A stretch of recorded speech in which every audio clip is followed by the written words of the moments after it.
আর গতবারে অনুদান পেয়েছিলেন কত? এবারে তাহলে একটু 50 করে দিই।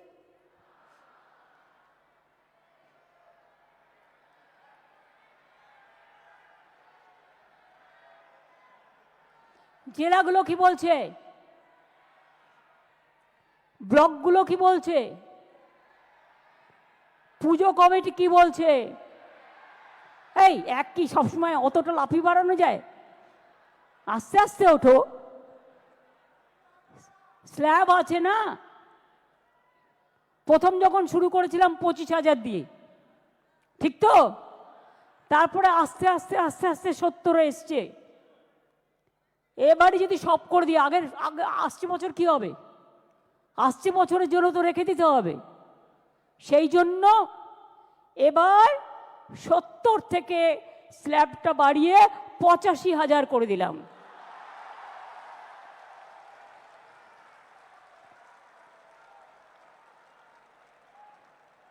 আশা করি এতেই আপনাদের চলবে। এই গরিব গভর্নমেন্ট এর থেকে বেশি আর কি করতে পারে বলুন? এবং আপনাদের বিদ্যুতের এটা অনেক কমিয়ে দেওয়া হয়েছে। ফায়ার লাইসেন্স টাইসেন্স টোটাল মুকুব করে দেওয়া হয়েছে। বাদবাকিটা আপনারা ম্যানেজ করে নিতে পারবেন, কারণ এখন যেভাবে পুজো করছেন আপনারা, আপনাদের কারো কাছে চাইতে হয় না, লোকই এসে আপনাদের দিয়ে যায় যারা স্পন্সরশিপ করে। সুতরাং আপনাদের সকলের মঙ্গল কামনা করে আমি বলবো, যা দিতে পারলাম এটাই তো সব নয়, আপনাদের নিজেদেরও অনেক কিছু আছে। সব কিছু নিয়ে মিলিয়ে মিশিয়ে করবেন। কাজেই এবার যদি 15,000 বাড়তে পারে, আগামী দিনও বলে রাখলাম, আগামী বছর এটা 1 করে দেবো। ঠিক আছে? 2 বছরেরটাই কিন্তু ডিক্লেয়ার করে দিলাম।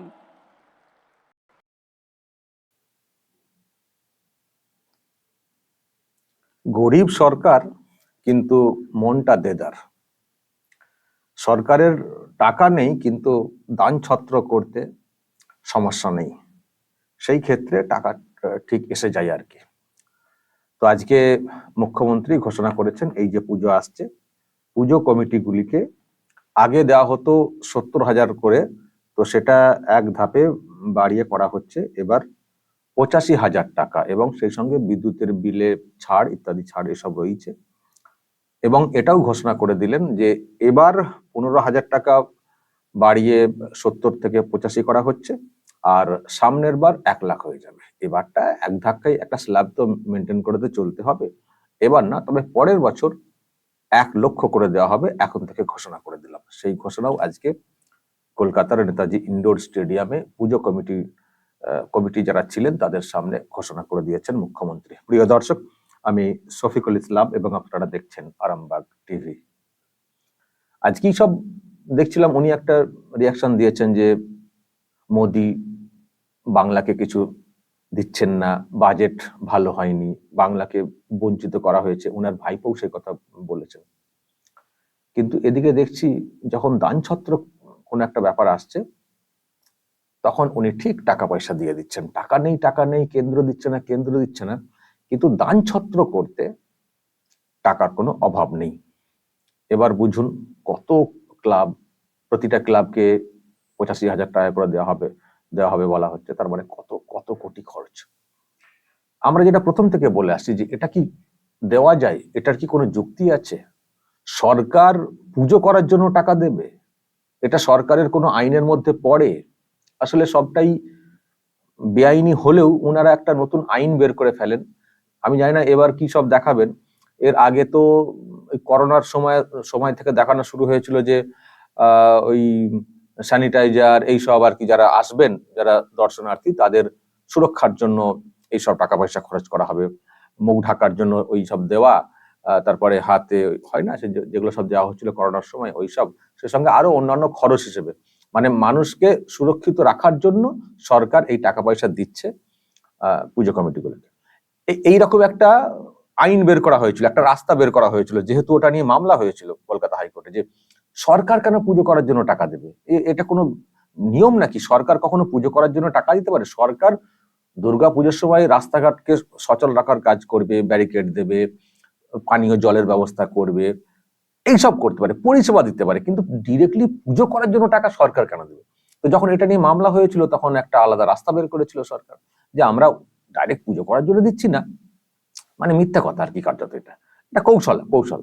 আমরা ওই করোনাকে রোধ করার জন্য, রোখার জন্য এই এই যাতে করে আর কি পুজো কমিটিগুলো একটু প্রিকশন নিতে পারে, সেই প্রিকশন নেওয়ার জন্য এই টাকা আমরা দিচ্ছি বলে একটা কৌশল বের করেছিল। তো এখন তো করোনা নেই, করোনা তো এখন চলে গেছে, এখন জানি না আবার কি দেখাবে। আর মামলা তো জানেন, মামলা হয় একবার একবার, তারপরে সব আমরাও ভুলে যাই, সবই ভুলে যাওয়া কেস। এবং তখন বলা হয়েছিল যে এই যে পুজো কমিটিগুলোকে যে টাকা পয়সা দেওয়া হচ্ছে, এর কিন্তু হিসেব নিতে হবে, এর হিসেব নিতে হবে, এর হিসেব দেখাতে হবে, মানে কোন ক্লাব মানে কিভাবে কি খরচা করছে। তো সেই হিসেব কোথায় যায়, আর আমরাও ভুলে যাই, আইনজীবীরাও ভুলে যান, মামলাও সব ওই জায়গায় থেকে যায়। ফলে সরকার যেটা মানে করে অভ্যস্ত সেটা তারা করে যায়। তো এবার তারা করে যাচ্ছে। আর সত্যি কথা, মামলা টামলা কতবারই বা হবে? যারা মামলা করেন তাদেরও তো এগুলো তো সব জনস্বার্থ মামলা, এবার তার বাইরেও তো অনেকের তো নিজস্ব মামলা আছে। তো একটা সরকারকে মামলা করে কতবার ধাক্কা দেওয়া যায়? সরকারের নিজস্ব একটা লাজ লজ্জাও তো থাকা উচিত, তাই না? মানুষ নিজের পয়সা খরচা করে বা এ করে মামলা লড়বেন, নিজের কাজ বাদ দিয়ে জনস্বার্থে করেন, অনেকেই করেন, কিন্তু তারও একটা লিমিট আছে। তো সরকার যদি সেই সব মানে একবার দুবার মামলা করেও যদি সরকার মানে সচেতন না হয়, যদি নির্লজ্জ হয়, তো কাহাতা কতবার মামলা হতে পারে? তো এই যে আবার দেখুন না, আবার যে টাকা বৃদ্ধি হয়েছে, তো আজকে তো কিছু ঘোষণা করলেন না যে এই টাকাটা কি জন্য দিচ্ছি। দেখবেন ঠিক কৌশল অবলম্বন, খাতায় কলমে দেখবেন দেখিয়ে দেওয়া হবে যে আমরা এই পারপাসে দিয়েছি, পুজো পারপাসে দিই। সরকারটা এত মিথ্যে কথা বলে না, এত বাইপাস করে সবকিছু করে না। দীঘাতে একটা আস্ত জগন্নাথ মন্দির তৈরি করছে, কিন্তু ওখানে টাকাটা বের করা হয়েছে কালচারাল কি, কালচারাল সেন্টার এরকম একটা কি নাম দিয়ে টাকাটা বের করা হয়েছে, সরকারি টাকা। অথচ ওখানে একটা মন্দির করা হচ্ছে। যখন বলছেন কোথাও, তখন কিন্তু মন্দিরের কথাটাই বলছেন, কিন্তু সরকারের থেকে তো ডিরেক্টলি মন্দির করার টাকা তো বের করতে পারবে না, সরকার সেটা বের করতে পারে না। মন্দির মসজিদ ডিরেক্টলি তৈরি করবো, টাকা বের করতে পারে না। তো সেখানে টাকাটা লাগবে তো সরকারি কোষাগার থেকে। তো সেখানে বলা হয়েছে টেন্ডারের ক্ষেত্রে যে কি কালচারাল সেন্টার, এটা কি কালচারাল সেন্টার নাম করে টাকাটা বের করা হয়েছে। আমি মাঝে মধ্যে বলি, এই যে সব ঘুরপথে এই যে টাকা পয়সা গুলোকে দেওয়া হচ্ছে, বা এই যে মন্দির তৈরি করা হচ্ছে, এই যে পুজোতে টাকা দেওয়া হচ্ছে, অ্যাকচুয়ালি পুজো ঠিকঠাক হচ্ছে তো? কারণ এ তো লুকোচুরি করা হচ্ছে, এ তো জনগণের টাকা নিয়ে লুকোচুরি করা হচ্ছে। তো যে মন্দির তৈরি হচ্ছে, জগন্নাথ মন্দির, ওখানে মানে ভগবান আসবেন তো? জগন্নাথ আসবেন তো, থাকবেন তো?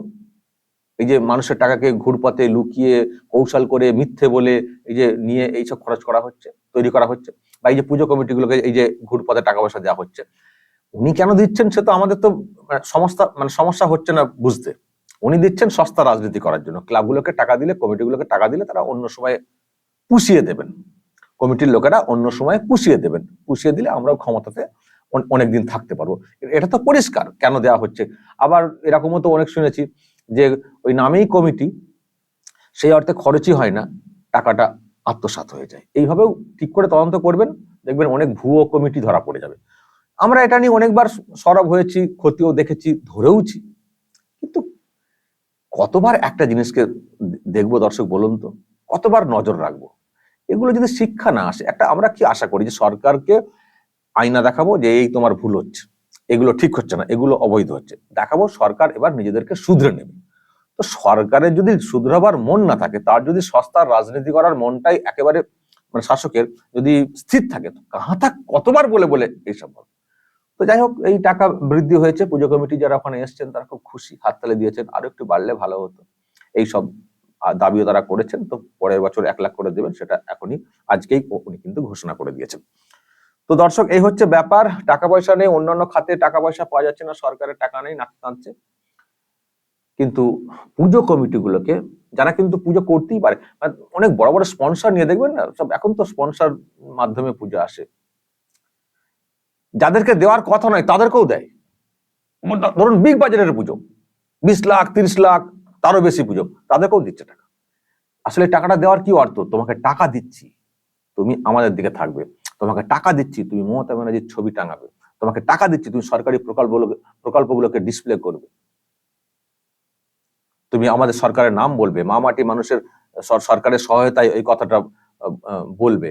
জানি না আবার ওই বিজ্ঞাপন দেওয়ার পারপাস করে আবার এই টাকাটা দেখানো হবে কিনা, খাতায় কলমে কে জানে। দেখি সব ডিসপ্লে লাগানো হয়, অমক শ্রী তমক শ্রী তমক শ্রী। এত শ্রী শ্রী হয়ে লাগানো হয় যে পুজো মণ্ডপটাই অনেক সময় অনেক জায়গাতে বিশ্রী আকার ধারণ করে। এত শ্রী, চতুর্দিকে এমন সব দাঁত বের করা সব ছবি দেখতে পাওয়া যায়। তো দর্শক, এই হচ্ছে ব্যাপার। তো কি হয়েছে, টাকা পেলে কে নাই খুশি হন, পুজো কমিটির লোকেরাও খুশি হয়েছেন, দিদি দিচ্ছেন, বিরাট ব্যাপার। তো এই হচ্ছে ব্যাপার। কিন্তু একটা কথা উনি আজকে বলেছেন দর্শক, আমি সেটা আপনাদেরকে শোনাবো। তারপর আবার আগমনীর গান গাওয়া হয়েছে, সেই গানটা তো একটা কেলো হয়েছে, সেটাও আপনাদেরকে আমি দেখাবো। তো আগে আপনাদেরকে একটা বক্তব্য শোনাই উনার। উনি একটা কথা বলেছেন, সেটা আমার খুবই খটকা লেগেছে। যারা হিন্দু, যারা ধর্ম পালন করেন, মানে যারা পুজো করেন, তারা হয়তো ভালো বুঝতে পারবেন। আগে কথাটা শুনুন। উনি মহালয়ার আগে নাকি মা চলে আসেন, এইরকম একটা মন্তব্য করেছেন। উনি যেহেতু উদ্বোধন করে দেন এবং মাও নাকি আগেই চলে আসেন মহালয়ার আগে, এই কথাটা বলা যায় কিনা আমি আমি হয়তো ততটা বলতে পারবো না। তবে দর্শক, আপনারা হয়তো এটার ব্যাখ্যা দিতে পারবেন, যারা পুজো করেন, যারা এইসব ধর্মে মানে এই ধর্মীয় কালচারে যারা বিশ্বাসী, তারা ব্যাপারটা বলতে পারবেন। উনি কি বলেছেন আপনাদেরকে আমি একবার শোনাই। কারণ উনি মহালয়ার আগে থেকেই পুজো মণ্ডপের ফিতে কাটতে শুরু করে দেন। সেটা নিয়ে অনেক প্রশ্ন তৈরি হয়েছিল আগে, আমরাও সেই প্রশ্ন তুলেছি। কিন্তু আজকে যে মন্তব্য করেছেন, কারণ আমরা বলতাম যে উনি ফিতে কেটে দিচ্ছেন, আর কি করে এইসব পুজো শুরু হয়ে যাচ্ছে। মানে পিতৃপক্ষ থেকে দেবী পক্ষে তো বিষয়টা আসতে হবে তো, তারপর তো পুজো মণ্ডপের উদ্বোধন করা উচিত, পুজো করা উচিত। তো উনি তার আগেই কি করে ফিতে কেটে দিচ্ছেন? তো উনি আজকে একটা ব্যাখ্যা দিয়েছেন, আমি সেটা আপনাদেরকে একটু শোনাই, তারপরে বুঝতে পারবেন। বিশেষ করে এখন তো মহালয়ার দিন থেকেই পুজো উদ্বোধন শুরু হয়ে যায়। এর জন্য আমি অবশ্য অনেকটা দায়ী, এটা আমারই দোষ। মহালয়ার আগের দিন থেকে আমি প্রায় উদ্বোধন শুরু করে দিই এবং মা আগেই চলে আসে। সুতরাং মানুষও পুজো দেখতে বেরিয়ে যান। মা নাকি আগেই চলে আসেন মহালয়ার আগে থেকে, উনি উদ্বোধন করে দেন, মা নাকি আগেই চলে আসেন। সত্যি কি মা আগে চলে আসেন? ঠাকুর আসতে পারে, যে ঠাকুর তৈরি করে আনা হয় মণ্ডপে, সে ঠাকুরকে আনা হয়ে থাকতে পারে। মা চলে আসেন, মা তো একটা আধ্যাত্মিক ভাবনার একটা বিষয়। মানে এ হলো না, মহালয়া হলো না, মা চলে আসেন কি, মানে দেবী পক্ষের সূচনা হলো না, মাকে চলে আসেন? আপনারা বলবেন, আমি ততটা বলতে পারবো না। এই নিয়ে যদি আপনাদের কিছু বলার থাকে অবশ্যই আপনারা বলবেন, বা এই যে কথাটা উনি বলেছেন এটা বলা যায় কিনা, এটা বলার মাধ্যমে কি বার্তা দেওয়া হচ্ছে, কি ভুল বার্তা দেওয়া হচ্ছে, সেটা আপনারা বলবেন যদি আপনারা ভুল মনে করেন। এবার আমি আপনাদেরকে ওই আগমনী যে গানটা আজকে গাওয়া হয়েছে, আমি সেটা আপনাদেরকে শোনাবো। উনিও সুরে সুর মিলিয়েছেন, কিন্তু ইন্দ্রনীল সেন গানটা মূল গেয়েছেন, কিন্তু তিনিও নাকি গুলিয়ে ফেলেছেন সুরেতে। পরের দিকে দেখলাম মুখ্যমন্ত্রী তেমনই বললেন। কি অ্যাকচুয়ালি হয়েছে ঘটনাটা আপনাদেরকে শোনাই, তারপর আমি আলোচনাতে আসছি।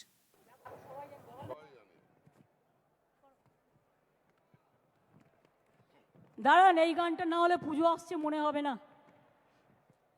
মানে এটা শুনে যান, করো। জাগো তুমি জাগো,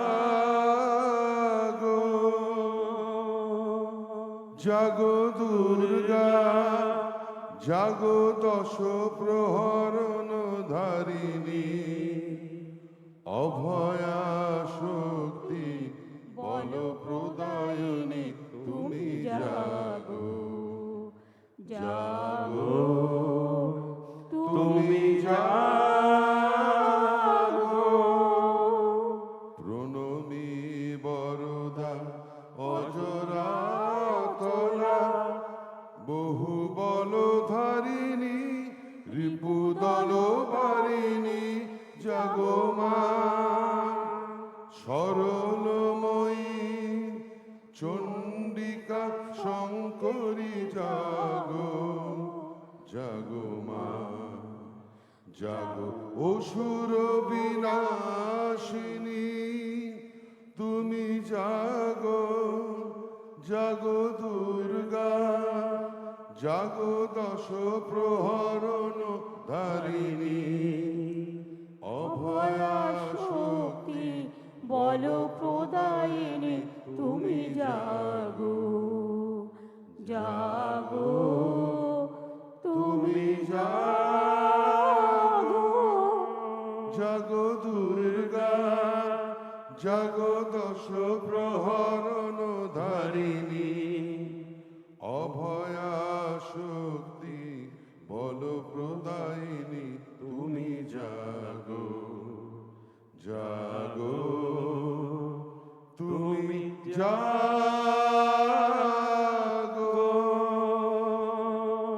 এটা কারেক্ট, কিন্তু মাঝে তুমি নিজের সুর কিছুটা খেলিয়েছো।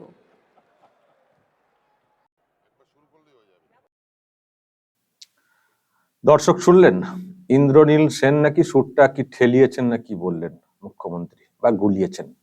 উনিও গোলান অন্যান্য সময় অন্যান্য বিষয়ে, তো ইন্দ্রনীল সেন উনিও গুলিয়ে দিয়েছেন আগমনীর গানটাতে।